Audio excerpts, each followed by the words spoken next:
और अब बात करते हैं जम्मू कश्मीर की, जहां पर नेशनल कॉन्फ्रेंस और कांग्रेस की अहम बैठक हो रही है। बैठक में विधायक दल के नेता के नाम पर मोहर लगेगी।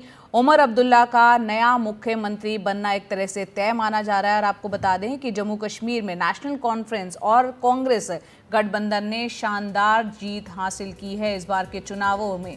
वहीं बीजेपी ने भी यहां पर शानदार प्रदर्शन किया है और पीडीपी इन चुनावों में बुरी तरह से कह सकते हैं उसका परफॉर्मेंस बहुत ही खराब रहा है। सिर्फ 3 सीटों पर वो जीत हासिल कर पाई। तो इस वक्त नेशनल कॉन्फ्रेंस और कांग्रेस की अहम बैठक चल रही है। नीता शर्मा हमारी सहयोगी उस बैठक पर नज़र बनाए हुए हैं।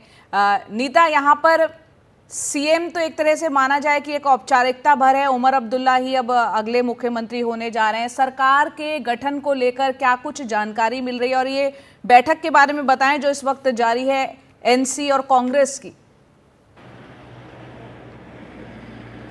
ये जो बैठक है इसमें जो है नेशनल कॉन्फ्रेंस अपना नेता चुनेगी और जो कांग्रेस है वो प्रस्ताव मूव करेगी कि वो मुख्यमंत्री बनेंगे।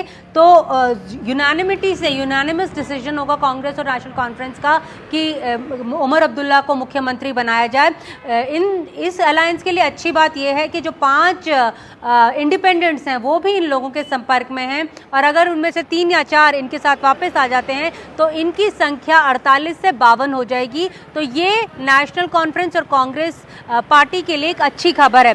दूसरी बात यह है कि क्योंकि ये यूनियन टेरिटरी है अभी जम्मू कश्मीर, तो जो नंबर ऑफ कैबिनेट मिनिस्टर्स होंगे, यानी जो कैबिनेट का जो नंबर होगा वो भी कम होगा, ज़्यादा नहीं होंगे। जम्मू से रिप्रेजेंटेशन किसे दी जाएगी ये एक बड़ा मसला रहेगा। अभी मैं जया खुद जो भावी मुख्यमंत्री हैं उमर अब्दुल्ला साहब, उनसे मिलकर आई तो उनका ये कहना था कि जम्मू के लोगों को परेशान होने की ज़रूरत नहीं है, उनको एडिक्वेट रिप्रेजेंटेशन दिया जाएगा, जो उनके मसले हैं वो सुने जाएंगे। क्योंकि जम्मू का सबसे बड़ा मसला था दरबार मूव का, जम्मू का सबसे बड़ा मसला था बिजली के बिलों का, कॉन्ट्रैक्चुअल जो एक कॉन्ट्रैक्ट्स के तहत ठेके दिए जा रहे हैं वो बाहरी लोगों को दिए जा रहे हैं। तो ये सभी मसले थे जम्मू के लोगों के। इन मुद्दों के ऊपर उमर अब्दुल्ला साहब का कहना था कि सरकार गंभीरता से काम करेगी। जहां तक कश्मीर घाटी का सवाल है, क्योंकि ज़्यादातर एमएलएस जो हैं वो यहाँ से होंगे, क्योंकि नेशनल कॉन्फ्रेंस ने एक अच्छा प्रदर्शन किया है। स्पीकर का जो पद है वो शायद कांग्रेस को दिया जा सकता है, उसमें नाम जो है वो चल रहे हैं, कुछ नाम हैं, लेकिन क्योंकि जो डोरू से इनके एमएलए हैं वो अच्छी मार्जिन से जीत कर आए हैं, 44,000 के मार्जिन से वो जीत कर आए हैं। और साथ में जो कांग्रेस के यहाँ पे अध्यक्ष हैं तारिक कारा साहब, उनका भी नाम सामने आ रहा है कि वो भी शायद मंत्री बन सकते हैं। तो कई नाम हैं जो चर्चा में हैं, लेकिन ये एक स्थायी सरकार होगी क्योंकि 48 इन लोगों की संख्या ऑलरेडी है। 4 से 5 और लोग अगर इनके साथ जुड़ जाते हैं तो 52 के आसपास इनका आंकड़ा हो जाएगा।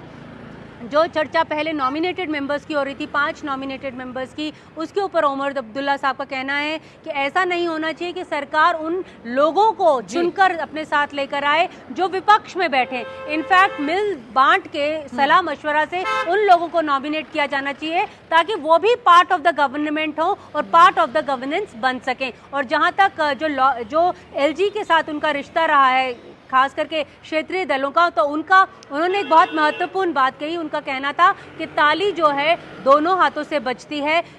हम नहीं हैं वो पार्टी जो चुटकी बजाते रहें एक हाथ से। तो एलजी साहब को भी अपना रुख बदलना होगा और हम भी चाहेंगे कि उनके साथ मिलजुल कर काम किया जा सके। जी नीता, यहाँ पर ये भी बताएं कि शपथ ग्रहण को लेकर क्या कोई सुगबुगाहट, और दूसरा सरकार की प्रायोरिटी सबसे पहले सरकार बनते के साथ ही क्या रहेगी? अगले हफ्ते तक ऑलमोस्ट जो है वो सरकार जो है स्worn इन होनी चाहिए, जिस तरह से तेज़ी से काम चल रहा है।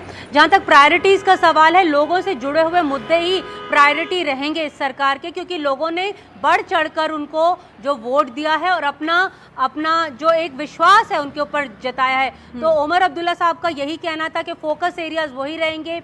कॉन्ट्रैक्चुअल लेबर का कॉन्ट्रैक्ट, जो ठेके बाहरी लोगों को दिए जा रहे हैं, लैंड जो बाहर के लोगों को दिया जा रहा है, यानी जो अपने आवाम के जो उनके मसले हैं उसके ऊपर रहेगा। स्टेटहुड को भी उन्होंने जिक्र किया कि किस तरह से स्टेटहुड का वापस लाना एक नेशनल कॉन्फ्रेंस के उस मैनिफेस्टो में एक अहम हिस्सा था। तो उसके ऊपर भी फोकस करेंगे। उन्होंने ध्यान इस बात पर भी आकर्षित किया कि प्रधानमंत्री और केंद्रीय गृह मंत्री बार बार ये कह चुके हैं कि वापस किया जाएगा। उन्होंने ऐसा नहीं कहा था कि भारतीय जनता पार्टी की सरकार आएगी तो वापस किया जाएगा। तो उनको ये होप है कि स्टेटहुड वापस से जल्दी रिस्टोर किया जाएगा। तो पूर्ण राज्य का दर्जा दोबारा से दिलाने की कोशिश होगी और आवाम के जो मसाइल हैं उन मुद्दों पर फोकस रखेगी नई सरकार। बहुत बहुत शुक्रिया नीता इस पूरी जानकारी के लिए आपका।